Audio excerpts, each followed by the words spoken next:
দ্বিতীয় সেমিনার হবে 3 তারিখ ফেব্রুয়ারি 2026 মঙ্গলবার সবার 2:12 বিষয় এবং teacher requirements for the development of project right engineering sector সমাপনী ও সংক্ষিপ্ত বিতরণ অনুষ্ঠান তারিখ 4 ফেব্রুয়ারি 2026 বুধবার সকাল সময় বিকাল 4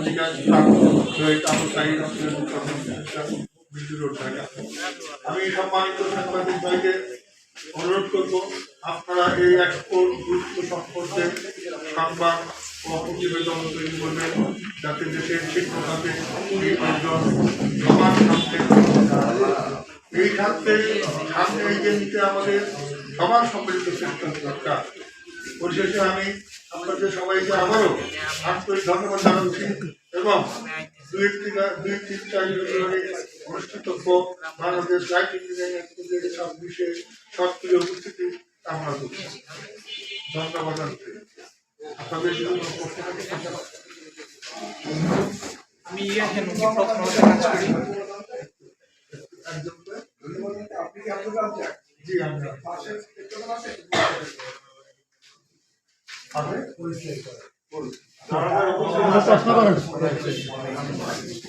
ও আমার সাথে আছে তার সাথে আছে লিখতেছি তো আমি তো ভাই লিখতেছি তো আপনি vice president lion Abdul Rashid আমার বামদিকে আছে আসাদুদ্দিন নূর ইঞ্জিনিয়ার আপনার কাস্টম ভাইস প্রেসিডেন্ট ডক্টর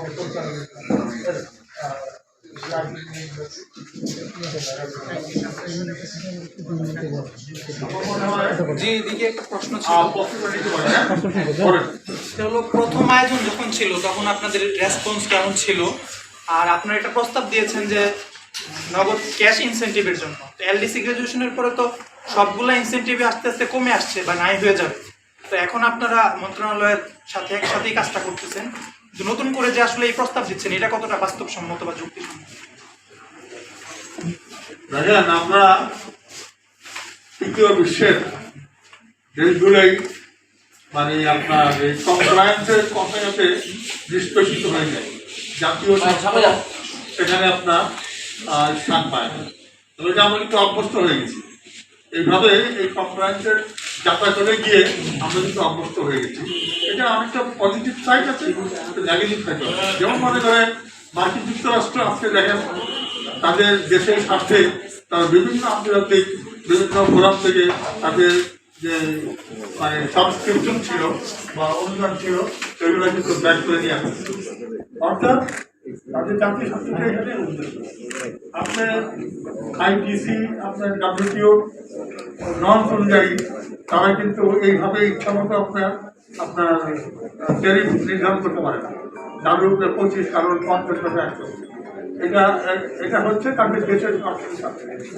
আমরা বলবো আমরা তো শিশু, আমরা চিন্তা করবো বাপ মায়ের যাতে আমাদেরকে দুধ খাওয়ায়। হ্যাঁ, আমরা চাইবো আপনার এলডিসি গ্রাজুয়েশনের পর থাকবে না, এটা আমরা আছি, কিন্তু এটা কি করে সম্ভব? আপনারা চিন্তা করেন এই দেশে শিল্প বাঁচাতে হলে আপনার কোনো প্রয়োজন আছে। হ্যাঁ, এটা একটা আমাদের আমরা মনে করি আমাদের আত্মকর্মসংস্থান যে আমাদের সেক্টরটা আজকে এই পর্যায়ে নিয়ে আসছে জাতীয় ভাবে কন্ট্রিবিউশন যেটা 3%, সেখানে এই সেক্টরটি দিতে হয় তাহলে আপনার প্রয়োজন আছে।